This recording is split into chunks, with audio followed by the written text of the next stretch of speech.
नमस्कार साथियों। कल से मेरे खिलाफ एक स्क्रिप्टेड कैंपेन चलाया जा रहा है। सेम भाषा, सेम बातें, सेम आरोप। ये कोई कोइंसिडेंस नहीं है, बल्कि एक कोऑर्डिनेटेड अटैक है। पहले मैंने सोचा कि मुझे इसका जवाब नहीं देना चाहिए।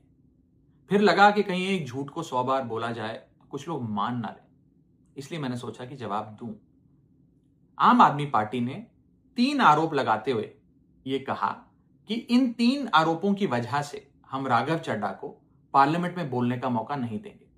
राघव चड्ढा के पार्लियामेंट में बोलने पर रोक इसलिए लगाई गई क्योंकि उन्होंने ये 3 गलतियां करी। मैं एक एक करके इन तीनों पर आपसे बात करना चाहूंगा। पहला आरोप कि जब ऑपोजिशन पार्लियामेंट से वॉकआउट करता है, सदन से वॉकआउट करता है, तो राघव चड्ढा वहीं बैठे रहते हैं, वो वॉकआउट नहीं करते। ये सरासर झूठ है, सफेद झूठ। मैं चुनौती देता हूं, एक इंस्टेंस, एक दिन ऐसा बताइए जब ऑपोजिशन ने वॉकआउट किया हो और मैंने उनका साथ ना दिया हो, मैं साथ में वॉकआउट नहीं किया हो। और पार्लियामेंट में तो हर जगह सीसीटीवी कैमरा है। आप सीसीटीवी कैमरा निकाल कर दिखा दीजिए, दूध का दूध और पानी का पानी हो जाएगा। दूसरा आरोप लगाया कि राघव चड्ढा ने चीफ इलेक्शन कमिश्नर के इंपीचमेंट मोशन पर, यानी कि मुख्य चुनाव आयुक्त को हटाने वाली जो याचिका थी, उस पर साइन करने से मना कर दी। दूसरा सफेद झूठ। ना मुझे आम आदमी पार्टी के किसी भी नेता ने इस मोशन पर साइन करने के लिए कहा, ना औपचारिक तौर पर कहा, ना अनौपचारिक तौर पर कहा।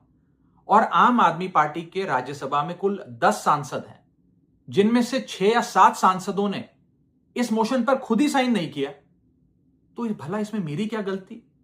खाली सारा दोष मुझ पर ही क्यों मढ़ा जा रहा है?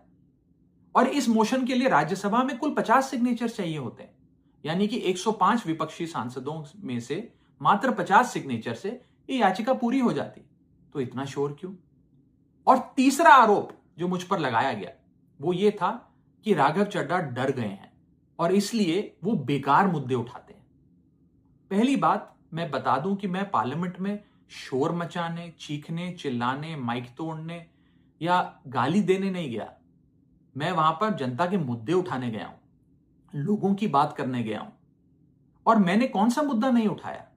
मैंने जीएसटी से लेकर इनकम टैक्स की बात करी, पंजाब के पानी से लेकर दिल्ली की हवा का मुद्दा उठाया, हमारे सरकारी स्कूलों की हालत से लेकर कैसे पब्लिक हेल्थ केयर इंस्टीट्यूशंस को मजबूत किया जाए, इंडियन रेलवेज में जो पैसेंजर्स ट्रैवल करते हैं उनकी समस्याएं रखी, यहां तक कि मेंस्ट्रुअल हेल्थ, एक ऐसा मुद्दा जिसके बारे में लोग बात करने से कतराते हैं, वो बातें तक रखी। बेरोजगारी से लेकर महंगाई तक तमाम मुद्दे उठाए। आप मेरे 4 साल का पार्लियामेंट का ट्रैक रिकॉर्ड उठाकर देख लीजिए। और मैं पार्लियामेंट में इंपैक्ट क्रिएट करने गया हूं, मैं पार्लियामेंट में रकस क्रिएट करने नहीं गया। ये टैक्स पेयर के पैसे से जो पार्लियामेंट चलती है, उस टैक्स पेयर के मुद्दे उठाने में पार्लियामेंट में गया हूं।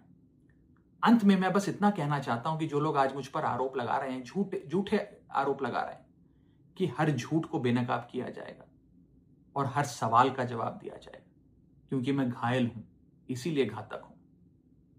जय हिंद।